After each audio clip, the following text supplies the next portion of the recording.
आदित्योऽर्को रविर्भानुर्भास्करश्च दिवाकरः मार्ताण्डः सविता हेले तीक्ष्णं शर्मिहिरो रविः। गुरुर्ब्रह्मा गुरुर्विष्णुः गुरुदेवो महेश्वरः गुरु साक्षात् परब्रह्म तस्मै श्रीगुरवे नमः। वंदे शम्भुमापतिं सुरगुरुं वंदे जगत्कारणं वंदे पन्नगभूषणं मृगधरं वंदे पशूनां पतिं वंदे सूर्यशशाङ्कवक्निनयनम् वंदे मुकुन्दप्रियम् वंदे भक्तजनाश्रयं च वरदं वंदे शिवं शङ्करम्। ओंकारमन्त्रसंयुक्तं नित्यं ध्यायन्त योगिनः कामदं मोक्षदं तस्मै ओंकाराय नमो नमः। नमस्ते देवदेवेश नमस्ते परमेश्वर नमस्ते वृषभारूढ़ नकाराय नमो नमः। महादेवं महात्मानं महापातकनाशनो महापापकर्मं वंदे मकाराय नमो नमः। 2025 సంవత్సరం మే నెల. ఈ నెల మేషరాశి ఫలితాలు చెప్పుకుందాం. ఈ మేషరాశిలో ఈ నెలలో గ్రహాల మార్పులు చాలా వచ్చినాయి. ఏమిటంటే గురువు 14వ తారీఖు రాత్రి 10:36 వృషభ రాశి దగ్గర నుంచి మిథున రాశికి వస్తున్నాడు. చూడండి, ఈ నెల ఈ మేషరాశికి ఫలితాలు చెప్పుకుందాం. ముందు గురువు ఇప్పటిదాకా వృషభ రాశిలో ఉన్నాడు. ఆ వృషభ రాశిలో ఉన్నటువంటి గురువు మే నెల 14వ తారీఖుకి మిథున రాశికి వస్తున్నాడు. ఈ మేషరాశికి చాలా మంచి ఫలితాలను ఇస్తాడు. అట్లాగే ఇదే మే నెలలో ఈ గురువు ఎప్పుడు కూడా ఒక సంవత్సరం పాటు ఒక రాశిలో ఉంటాడు. ఆయన అతిచార మీద మిథున రాశికి రావటం చాలా విశేషం. ఉచ్చకిపోతున్నాడు, చాలా మంచి చేసేవాడు. తర్వాత ఇంకోటి ఏమిటంటే రాహుకేతువులు మే నెల 18వ తారీఖు మారుతున్నాయి. ఈ మే నెల 18వ తారీఖు రోజున ఈ రాహుకేతువులకు ఎక్కడుస్తున్నారు. ఈ 18వ తారీఖు మీన రాశిలో ఉన్నటువంటి రాహువు వెనక్కి కుంభరాశికి వస్తున్నాడు. అట్లాగే కేతువు కూడా కన్యా రాశిలో ఇంతవరకు సంచరిస్తున్న కేతువు మళ్ళీ సింహరాశికి వస్తున్నాడు. ఈ గురువు కానీ రాహువు కానీ శని కానీ ఈ గ్రహాలు ఎక్కువ కాలం ఒక్క రాశిలో ఉంటాయి.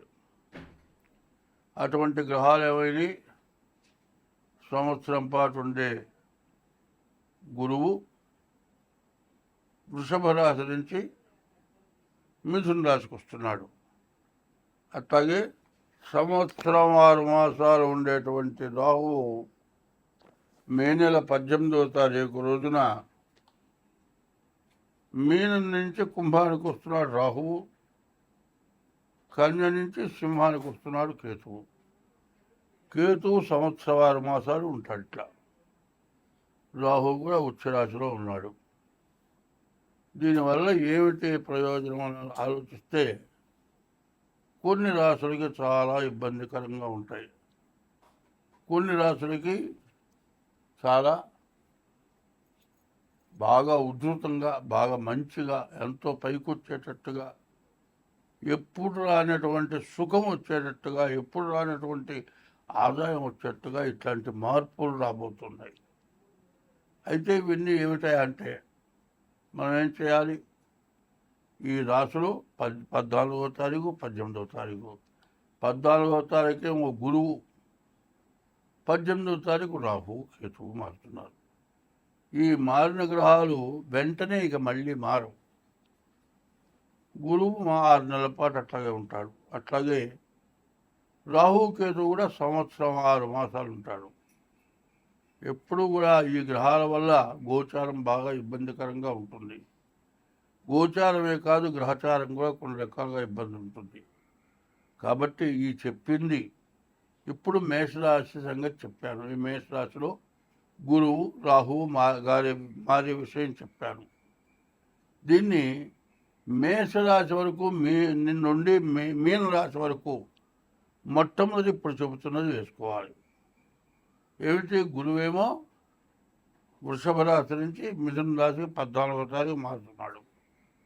అట్లాగే రాహువు, కేతువు మే నెల 18వ తారీఖుకి రాహువేమో మీనం నుంచి కుంభానికి, కేతువేమో కన్య నుంచి సింహానికి మారటం జరుగుతుంది. దీనివల్ల రకరకాలైన సమస్యలు వస్తాయి. ఈ సమస్యలు ఒక్క రకంగా చెప్పడానికి వీలు కాదు.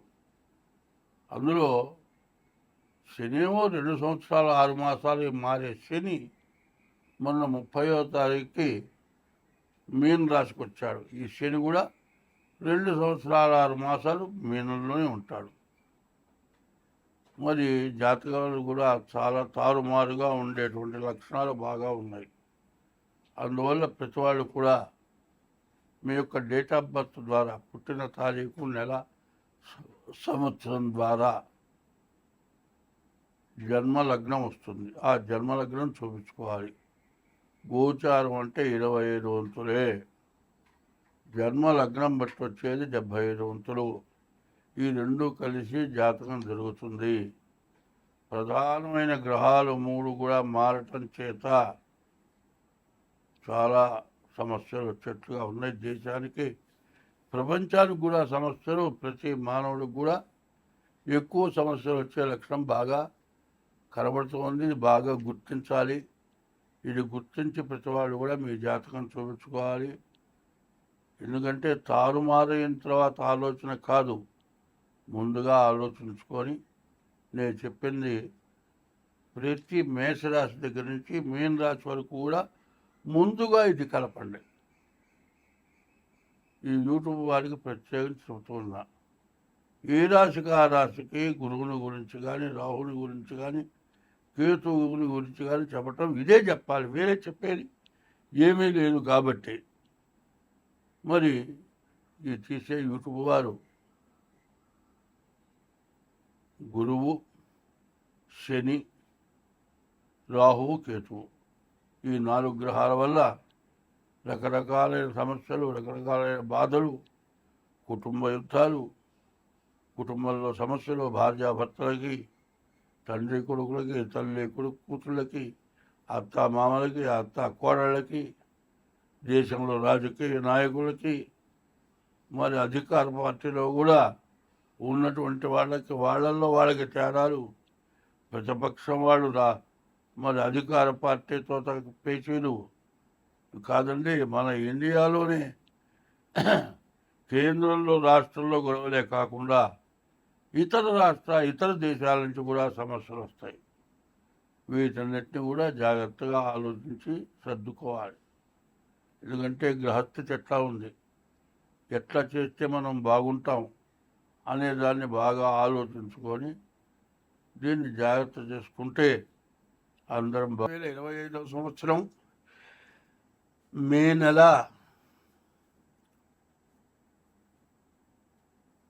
11వ రాశి కుంభరాశి ఫలితాలు చెప్పుకుందాం. కుంభానికి శని ద్వితీయానికి వచ్చాడు, కానీ ఈ టైం కాస్త జాగ్రత్తగా ఉండాలి. ఈ కుంభరాశి వాళ్ళకి అనారోగ్యాలు రావటానికి మాత్రం ఖచ్చితంగా ఇబ్బందులు కనపడుతూ ఉన్నాయి. మరి శని కుంభరాశికి స్వక్షేత్రం కాబట్టి ఆ రాశి వాళ్ళని ఎవరిని కూడా పాడు చెయ్యడు. కానీ నీవు చేసిన పాపానికి మాత్రం నీవు తగిన శిక్ష అనుభవించక తప్పదు. కాబట్టి ఈ కుంభరాశి వాళ్ళకి వ్యాధులు రావటానికి బాగా అవకాశం కనపడుతోంది. మీరు ఎక్కడైనా సరే ఏమాత్రం అనారోగ్యం ఉన్నా వెంటనే డాక్టర్ చూపించుకోండి. అదే కాదు, మీకు ఏమాత్రం అనుమానం వచ్చినా మీ జాతకరీత్యా ఏం జరుగుతుందో చూపించుకోండి. అనారోగ్యం దెబ్బతిన్నారంటే చాలా ఇబ్బంది పడతారు. పైన ఈ కుంభరాశి నుంచి మీనానికి శని వచ్చాడు. మరి శని స్వభావం ఏంటంటే మకర రాశిలోకి రాగానే శనికి మీకు బాగా లాభం చేకూర్చాడు అంటే మాత్రం శని ఏనాడు శని అయిపోయి వెళ్ళేటప్పుడు మీకు ఏమీ లేకుండా చేస్తాడు, కేర్ ఆఫ్ ప్లాట్ఫారం చేస్తాడు.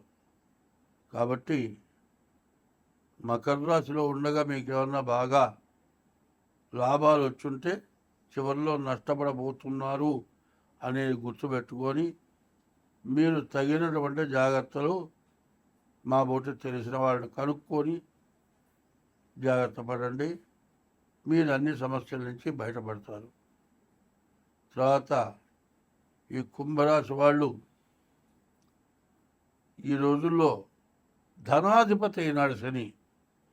వచ్చిన డబ్బులు వచ్చినట్లు బాకీలు తీర్చక తప్పదు. అట్లా తీరిస్తే మీ ఆస్తులు మీకు నిలబడతాయి. బాకీలు తీర్చడానికి డబ్బు ఖర్చు, వ్యాధి వస్తే వ్యాధి వల్ల డబ్బులు ఖర్చు. అంటే ధనాధిపతి అంటున్నారు కానీ ధనాన్ని రెండు రకాలుగా రక్షిస్తాడు. మీ ఆస్తి బాకీ తీరితే మీ ఆస్తి మీకు దక్కుతుంది. ఇదివరకున్న వాల్యూ కంటే ఆస్తి పెరుగుతుంది. నీవు చేసే పద్ధతిలోనే నువ్వు నష్టం పొందుతావా లాభం పొందుతావా నీది బాధ్యత. వాళ్ళు ఏం చేస్తారు, ఆస్తి ఇవ్వకపోతే స్వాధీనం చేసుకుంటాం అంటారు. పోతే పోయింది, ఈ బాకీలు అక్కడ తీరుస్తాం అనుకుంటే నీ ఆస్తి పోతుంది. నీ ఆస్తి విలువ బాగా పెరుగుంటుంది. నీవు కేరే ప్లాట్ఫారం అవుతావు. కాబట్టి ఎంత కష్టమైనా బాకీ తెచ్చుకుంటే ఆస్తి నిలబడుతుంది. 2 సంవత్సరాల తర్వాత నువ్వే రాజువి. కాబట్టి ఈ రాశివాడు ఎంత జాగ్రత్తగా ఉంటే అంత మంచిది. గురువు పంచమానికి వచ్చాడు, నీ బుద్ధి బాగుంటుంది. మరి కుజుడు 6ంటికి వచ్చాడు. నీచలో ఉన్నా కూడా మీకు కుజుడు అనారోగ్యాల నుంచి బయటపడేస్తాడు. కాబట్టి ముందుగా మీ జాతకం చూపించుకొని ఏ టైం బాగుండలేదో ఆ టైంకి తగిన జాగ్రత్త పడండి. మీకు అన్ని విధాలా బాగుంటుంది. స్వస్తి.